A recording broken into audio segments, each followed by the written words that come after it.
একদিকে পশ্চিমবঙ্গে ডাক্তার মৃত্যুর ঘটনায় উত্তাল বঙ্গের রাজনীতি, আর অন্যদিকে উদয়পুরে ইংরেজি শিক্ষক মৃত্যুর ঘটনা উত্তাল ত্রিপুরার রাজনীতি।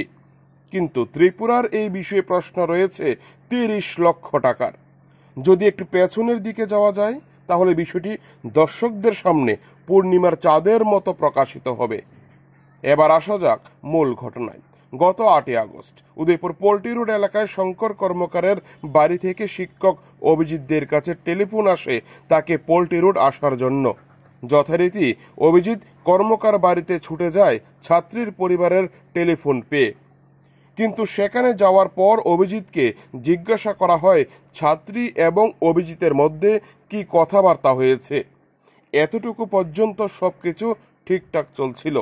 সূত্রের দাবি, হঠাৎ করে কর্মকারের পরিবার মারধর করে অভিজিৎকে ব্যাপকভাবে প্রহার করা হয়। পরবর্তী সময়ে অভিজিতের স্ত্রীকে টেলিফোনের মাধ্যমে ফোন করা হয় পোল্ট্রি রোড আসার জন্য। পরবর্তী সময় এক অটোরিক্সা করে অভিজিতের স্ত্রী ছুটে যায় তার স্বামীকে বাঁচানোর জন্য। কিন্তু ঘটনাস্থলে পৌঁছার পর শিক্ষক অভিজিতের ওপর আরও ব্যাপকভাবে মারধর করা হয়। সম্পূর্ণ ঘটনা ঘটে তার সহধর্মিণীর সামনে।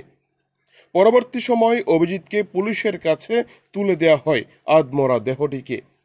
এ ছিল প্রথম দিকের ঘটনার বিবরণ।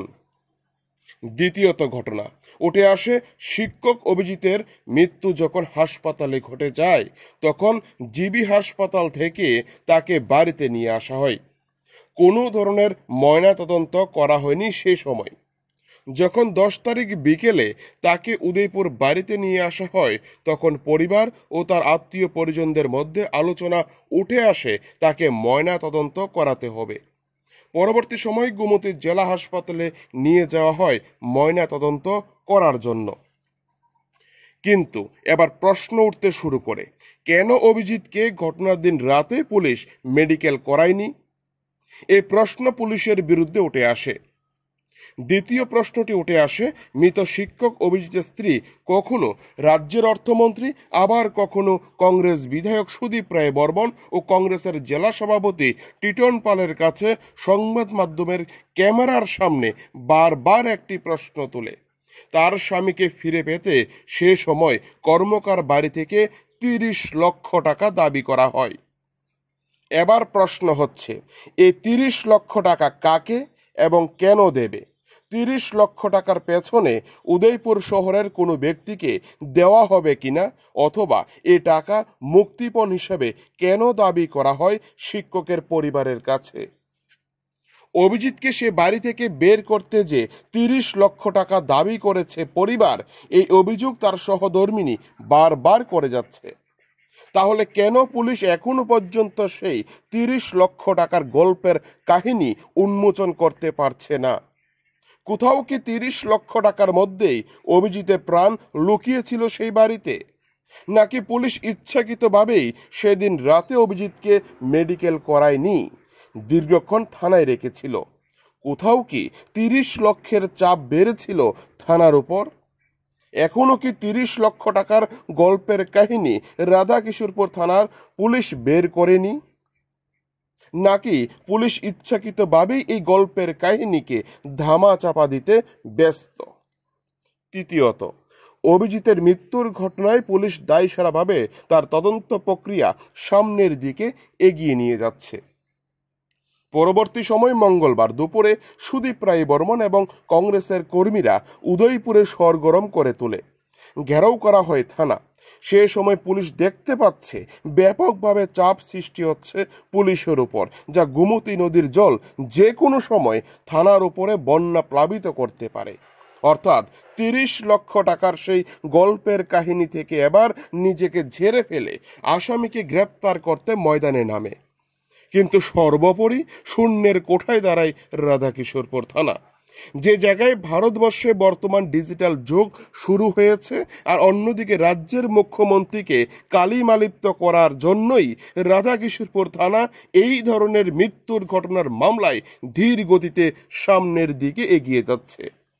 যে জায়গায় ভারতবর্ষ বিশ্বের নাম করেছে বিভিন্নভাবে, কিন্তু পুলিশ ত্রিপুরাতে ডুবিয়ে দিচ্ছে স্বরাষ্ট্রমন্ত্রী মানিক সাহাকে। যদি প্রথম দিকেই পুলিশ শক্তভাবে মামলাটি পরিচালনা করত, তাহলে রাজনীতির বেড়াজাল তৈরি হতো না রাধাকিশোরপুর থানায়। সূত্রের দাবি, পুলিশ শঙ্কর কর্মকারকে খুঁজে পাচ্ছে না, যা নাটকের প্রথম দিকের পর্ব শুরু হয়েছে। সূত্রের খবর, যেদিন অভিজিতের মৃত্যু ঘটে সেদিন শঙ্কর থানার মধ্যেই ছিল, তাও ওমেন ডেস্কে বসিয়ে রাখা হয় তাকে। সূত্রের দাবি, এই ভিডিও থানার সিসিটিভি ক্যামেরায় বন্দী রয়েছে। এবার প্রশ্ন হলো, কেন পুলিশ এই নাটকের রূপ তৈরি করতে ব্যস্ত ছিল? কোথাও কি পুলিশের উপর চাপ বাড়তে শুরু করে? নানা প্রশ্ন উঠতে শুরু করেছে। যখন পুলিশ শঙ্করকে খুঁজে পাচ্ছে না, তখন জানা যায় বদর মুকাম এলাকাবাসীদের সাহায্য নেওয়ার জন্যই পুলিশ শরণাপন্ন হয়েছে। সূত্রের খবর, মঙ্গলবার রাতে বদর মুকাম এলাকার যুবকরা শঙ্করকে ধরিয়ে দিয়েছে পুলিশের হাতে। তাহলে প্রশ্ন হচ্ছে, পুলিশ কেন গত কয়েকদিন ধরে শঙ্করকে খুঁজে পাচ্ছিল না? নাকি শঙ্করের উপর রাজনীতির তকমা ছিল বলেই কি তাকে পার পাইয়ে দিতে চেয়েছিল রাধাকিশোরপুর থানার দায়িত্বপান অফিসাররা? থানার ওসি বাবুল দাস কেন সঠিক সময়ে ব্যবস্থা নেয়নি? যদি পুলিশ সঠিক সময়ে কোনো ব্যবস্থা গ্রহণ করত, তাহলে কংগ্রেস থানা ঘেরাও করার কোনো ধরনের প্রশ্নই আসতো না তাদের কাছে।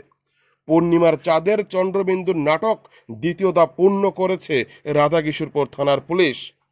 এখনো পর্যন্ত অভিজিতের মৃত্যুর ঘটনায় দুজনকে আটক করেছে বলে জানা গিয়েছে। কিন্তু প্রশ্ন উঠছে, কেন এখনো পর্যন্ত 30 লক্ষ টাকার প্রশ্নের উত্তর পুলিশ খুঁজে পাচ্ছে না? গোটা ঘটনার মধ্যে এখন 30 লক্ষ টাকার সব থেকে বড় প্রশ্ন, এই 30 লক্ষ টাকা কাকে এবং কখন অথবা এ টাকা কাদের মধ্যে ভাগ করা হবে? একটি পুরা গন্ধযুক্ত রয়েছে অভিজিতের মৃত্যুর ঘটনার পেছনে। গোটা রাজ্যে ছোট বড় আন্দোলন গড়ে উঠেছে ইতিমধ্যেই এই মৃত্যুকে কেন্দ্র করে, কিন্তু এই মামলার তদন্ত প্রক্রিয়ার গতি কতটুকু সামনের দিকে এগিয়ে যাবে সেটাই এখন দেখার বিষয়। Bureau report, TV 100 Bangla. মানবিকতা নাই লোকটার। লোকটা আমারে ওই জন্য ধরতে গেছি আর মারার আরম্ভ করছে ডাকায় আনিয়া। রবির কিচ্ছু রাখছে না, মাইরা টাইরা সাইরা এবার 35 লাখ টাকা দিতাম বলে বেটারে ওখানে বাইক নিতে দিব। কি চক্রান্ত করছে আমার রবির লাইগা গো, কোনোদিন গতি করছে না কেউ। সবাই কিচ্ছু রাখছে না শরীরটা। গেটাই আমার 35 লাখ টাকা দেও কর, আমি কই ওখানে বুঝতে না দেব। আমি এবার মেয়ের বাবা আমার আয়া কয় 30 লাখ টাকা দেও কোনে তুই জামাইরে লইয়া যাইতে দিব। আমি তো চাই রয়েছে কি দেখো, আমি কখনো কইছে 30 লাখ টাকা দিতাম এ কথা কইছি। আর এরপরে আর কিছু করলে রাখছে।